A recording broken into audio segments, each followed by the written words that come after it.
guy, and clearly, I've got the fashion sense of a constipated duck. I mean, I think that's clear. I mean, good Christ, my scarf honestly smells like milky shepherd's pie after it was left in the sun for 13 weeks. So I'm gonna grade the Premier League 22-23 kits. But clearly, because I've got the fashion IQ of a paralyzed snail, then take my opinions with a pinch of salt. But go on then, I'm gonna grade all the released home kits so far, although we're still waiting on Brighton, Crystal Palace, Fulham and Leeds. I mean, hurry up. Right, let's go. Arsenal D. Am I the only one who thinks that this looks like a school uniform? I mean, right now, Arsenal fans seem to be losing their mind to this kit, as if they've just been told they're about to wear a James Bond suit. But no, am I the only one who thinks that this looks about as appetizing as a bowl of liver soup? I mean, look at the tight white collar. I mean, sure, these athletes might be able to wear that with ease, but I'm sorry, what about those fans who wolfed down 3 chicken burgers for breakfast? I mean, trying to squeeze into this, pretty sure the collar will be choking their windpipe. I mean, the button all the way up to the top makes this look a bit like a polo shirt that 13-year-old boys wear at the local disco. You know, in drenched in Lynx Africa and spending 3 hours dancing to Lady Gaga whilst trying to snip their sister's hair. This is a £100 shirt just to buy something with a wacky red lightning bolt on the collar. Lol, so random, right? I mean, honestly, it just looks like the logo for Gatorade. I don't know, to me, just a bit underwhelming. Aston Villa B. Okay, to me, this is a nice jersey. I mean, again, I can never really take seriously any shirt sponsored by Kazoo. I mean, Kazoo, I know it's supposed to be what, some sort of car dealership, but honestly, it just sounds like a brand of condoms you might buy on Sesame Street. I mean, they've added a new logo to the shirt now. Search, drive, smile. Sounds like the slogan for those creepy uncles who drive slowly past the local primary school. But lads, I actually like the shape of the collar and the wavy white lines. I mean, yes, Tyrone Mings looks a bit smug in the promo, as if he just successfully gotten away with taking a poo on Stevie G's desk. But lads, it's a nice shirt. Bournemouth A. Okay, I'm sorry.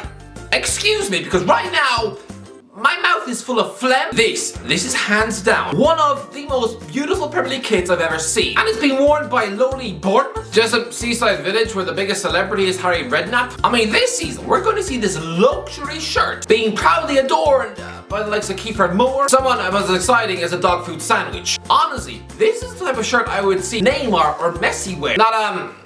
Not Gavin Kilkenny. I mean, honestly, Gary Cahill looks a bit like someone who hits the gym about 4 times a day and does sit-ups in the mirror and kisses the mirror 9 times a week. You know, someone who's centered around image. You know, a bit like football's answer to Brad Pitt. So I'm guessing the fact he would have been able to wear what would be the nicest shirt of his career, only to leave in the summer, oh, he must now be banging his head in the sink. I mean, I don't think he's got a new club yet, so really, what's he gonna wear this season? A KFC uniform, but I love it. The old-fashioned collar, the wavy black lines, the red and black clash of colors. To me, this is beautiful. To be fair, they could have found a better model than Adam Smith. I mean, he's trying to do a blue steel pout, trying to be football's answer to Kim Kardashian.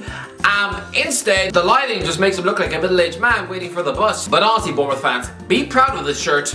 It's delicious. Brentford D. You're getting a D for unoriginality. I mean, maybe it's refreshing that Brentford don't want to cash in on a new kit, but honestly, part of me thinks that just wearing last season's jersey is just lazy? I mean, that should always be crystallized and immortalized in this club's history as being their debut Premier League kit. People should look back at this in 30 years' time and think, oh yeah, that's the one we stayed up with Christian Eriksen in midfield. But what happens if second season syndrome rips off their head like a mini Godzilla? What happens if you get relegated in this kit? I mean, surely it loses a bit of its magic. I mean, a bit like how if you get married in your favorite suit. Oh great, frame that picture on the fridge. How sentimental. But it sort of loses its sheen though when you then wear the same suit the same day you're forced to make love to a pig. Chelsea D. Apparently this jersey is a homage to former manager Ted Drake, who was the manager when they won the first league title in 1955. I mean, apparently he was the guy who helped introduce the lion on the club's badge. But I'm still not a fan of this kit. I mean, you've got the weirdest collar in the world. I mean, I'm not sure why Christian Pulisic looks so happy. I mean, even he must be a bit gutted that for 9 months he's gonna be dressed in something that looks like a blue baby grow. I mean, it's just got some weird lines on the collar. Honestly, it looks like a child has attacked this thing with a blue crayon. There's an unnecessary button. Again, the massive number 3 consistently looks tacky. It's not the worst kit,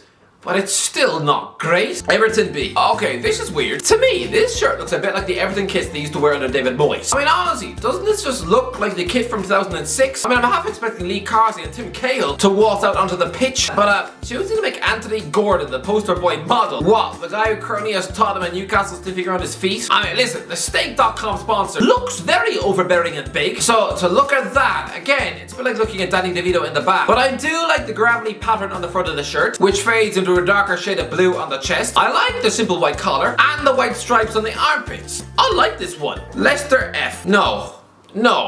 Listen, I don't really care much about football kits. Most of them all look the same. But I do know that I hate this kit. I absolutely despise it. I mean, I look at Jamie Vardy wearing this and I just think, you poor man. I mean, it's like being forced to wear that nasty Christmas jumper bought for you by your granny. Yeah, after wearing that for 7 hours straight, every time you catch a glimpse of yourself in the mirror, you secretly want to shove a fork in your eye. This could be Vardy's last season in the Premier League, and he's been forced to wear something with a jumbo collar so big, it looks like a summer shirt worn by fat old men at the beach. I mean, this is a football shirt. Why? Why are you giving Harvey Barnes a jumbo massive collar that makes him look like Harry Hill? I mean, sure, the Saigon Dragon on the sleeve is kind of cool, I guess, and especially for all you Game of Thrones nerds who just won't let go. And I do like the white trims around the sleeves, but no, I can't look past the collar. Honestly, running around with that flapping around your ears all season, to me, it almost makes me want to puke. I mean, I can't be the only one. Liverpool B. There's only one word for this kit. Clean. This is simple, no frills, just a nice, normal football kit. I mean, they haven't tried to be too clever, just keeping it basic and normal. I mean, much better than last season's kit, where there was an inexplicable orange collar and sleeve trims. I mean, I made whoever was wearing it look like a melting lollipop. Honestly, that was not a Liverpool kit, and I think if that was immortalised in the club's history for winning either the Premier League or the Champions League last season, then it would have been a bit of a shame. I mean, honestly, most Liverpool fans have probably already burnt this thing in the bin, but this season, you've gone back to a darker shade of red. It's a nice, normal collar this time. I like it. Man City C. Right now, Man City fans are losing their minds to this kit. I mean, just ask this guy, who looks a bit like if you mix the two main characters of Harry Potter in a pie. Man City fans love this kit, but to be fair, I mean, the club could have stuffed Erling Haaland in a bin bag, or forced him to wear a suitcase around his legs, and they'd still have been running out to buy the kit. I mean, honestly, because of how much of an exciting superstar he is, I mean, he could be paparazzi sitting in his car, eating dog poo with a spoon, and yet have Man City fans rushing out to do the same. Although, honestly, the marketing photo looks all sorts of awkward. You've got Grealish wearing his shirt over a hoodie, and it just makes him look like a troublesome 15-year-old who goes around knifing old ladies and smoking on the bus. I mean, Phil Foden is trying his best impression of Liam Gallagher, hands behind his back and looking like he's about to eat the mic. Or actually, with his head tilted like that, he looks like a 12-year-old attempting his first kiss. Yeah, here's a tip.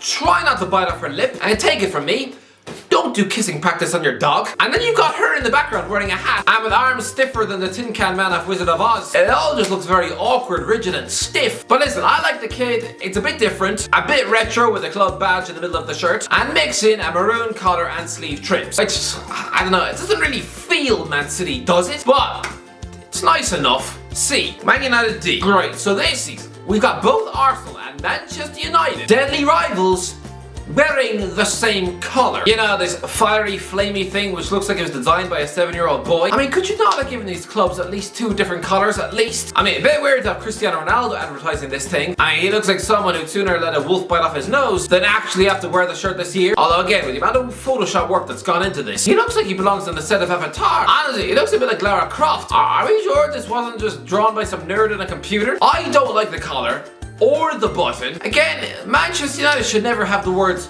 Team Viewer on the front. No, they should have some of the biggest companies in the world.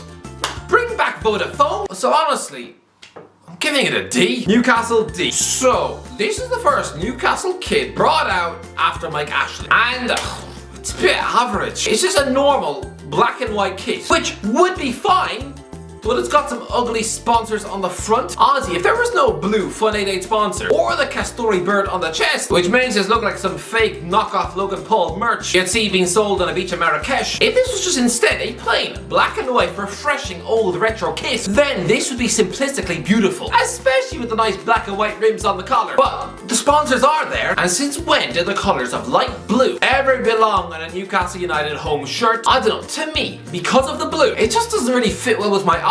I mean, it's a bit like looking at a leprechaun taking a piss in your cereal. No thanks. Nottingham Forest A. This cannot be real. Someone tell me this isn't true. That Nottingham Forest are actually wearing a shirt without an ugly sponsor. Is this actually legit? I mean, this is a refreshing, beautiful kit. I mean, to me, yes, it does look a bit like a £10 gym shirt you might buy in JD Sports. You know, a bit like a training top, but I don't care. No sponsor. It's just wonderful to see. And I like the weird Egyptian hieroglyphics mosaics on the sleeves. Even the weird collar is nice. But lads, with no sponsor, only one word for this kit: Classy. Well done, Forest. Give yourself an A. Southampton A. Yes. Yes. Yes.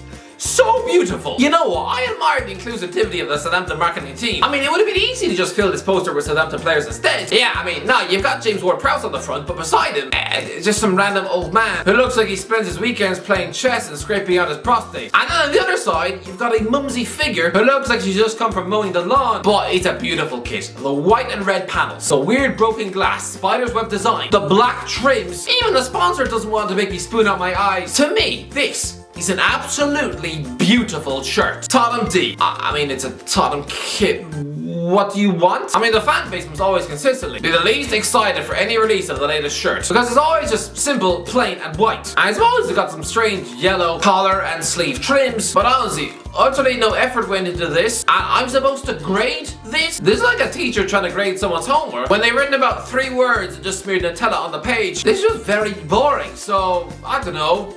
D. West Ham A. Oh, this is another beautiful kit. I'm sorry, but this is hands down the greatest West Ham shirt I've ever seen in my life. Pat yourselves on the back, because this is a masterpiece. You've got a thick collar and sleeve trims, a light blue, but it's the pattern on the sleeves. These are beautiful. I almost think someone like Kurt Zuma doesn't deserve to be dressed in something so nice, because, you know, he began the year by kicking a can off a fridge. But honestly, Mark Noble must be looking at this shirt and honestly must feel a sick taste of jealousy in his lungs. I mean, this man has been forced to wear some horrendous West Ham shirts down the years. And now the minute he retires, finally, the club get a fashion sense. Wolves B. Again, a bit like Everton. This kit just reminds me of Wolves in 2006, back in the days of slumming in the championship, with Andy Kilman on the wing, and with the fans worshipping Sylvan Banks Blake up front, someone who now is probably working in a mechanic's garage. It's a nice shirt though, and unlike the Newcastle kit, the Castore crest actually blends in nicely. Black on orange, you know, Halloween colours. I like the jagged sponsor, and I like the jagged collar. So the whole thing, yeah, I like it. Anyway, that's what do you think? Let me know in the comments what do you think about your latest home kit. Let me know in the comments if you enjoyed the video. Don't forget to subscribe as always. I'll talk to you in a while.